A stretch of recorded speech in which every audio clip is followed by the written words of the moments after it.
Yes, it's Friday. It's a beautiful Friday. It's raining here in North Alabama, but I hope it is raining where you are because raining waters the earth, gives us our meat in due season.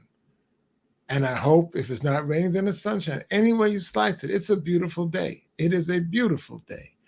Hi, my name is Tim Alston, and welcome to the Tim Commandments of Leadership.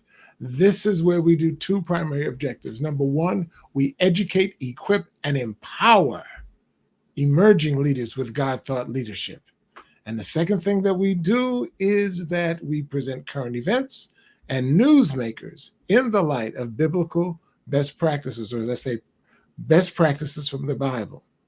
And this episode is no exception. Okay?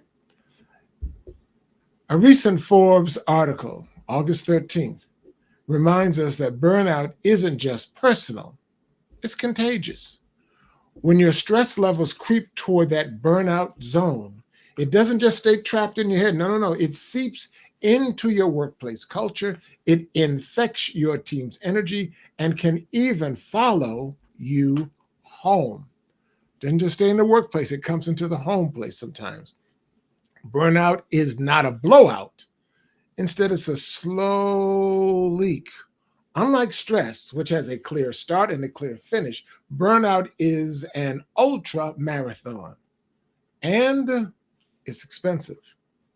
In a research study at Stanford University, it estimates that the workplace stress adds up to $190 billion in annual U.S. healthcare costs. $100 billion workplace stress.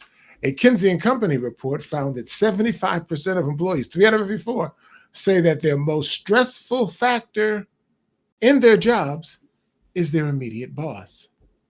Now, the World Health Organization describes burnout is energy depletion or exhaustion.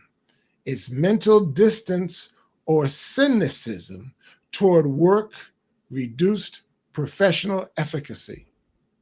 Microsoft also reports that 48% of employees and 53% of managers already feel burned out. This is not just a workplace problem, it is a leadership problem. Now, where does egoholism recovering fit in? I'm glad you asked. David Coe, who is the author of this Forbes.com or Forbes magazine article, found that his turning point in leadership was his self-awareness, the very starting point for us for egoholism recovering.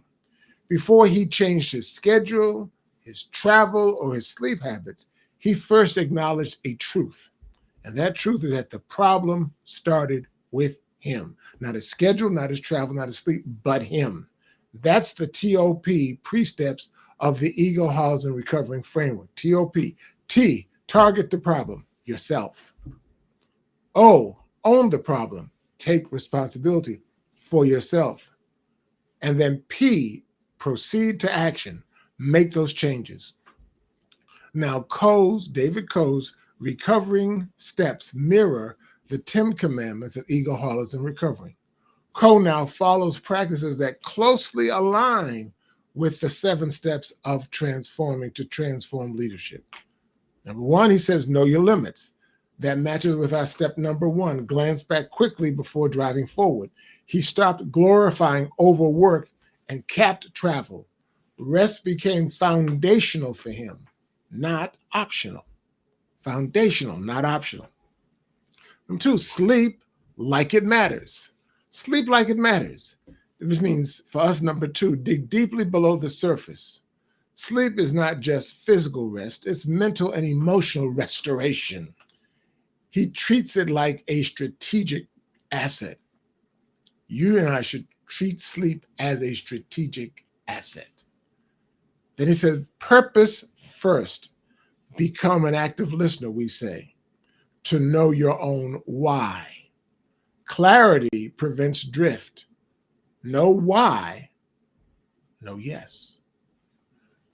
Number 4, create a deeper support network. Says for us, step number 4, grow up to be a child. Vulnerability in friendship builds resilience. Asking for help isn't weakness, that's wisdom. Sharing his journey. That ties in with our point number 6, that your healing is in your revealing. Your healing is in your revealing. Writing that Forbes article itself became part of his recovering journey. And then finally, applying lessons forward applies to our number 7, says, now that you know, go, elevate, and grow. Applying lessons moving forward. Self-awareness turned into cultural change. His healthier leadership impacts everyone around him. So what's the bottom line? The bottom line is that burnout is a leadership crisis in disguise. Burnout is a leadership crisis in disguise. If you're running on fumes, your influence and relationships, the very true pillars of success, will collapse. As Coe's journey shows, resilience isn't about being indestructible. It's about being self-aware enough to change how you lead, starting with how you treat yourself.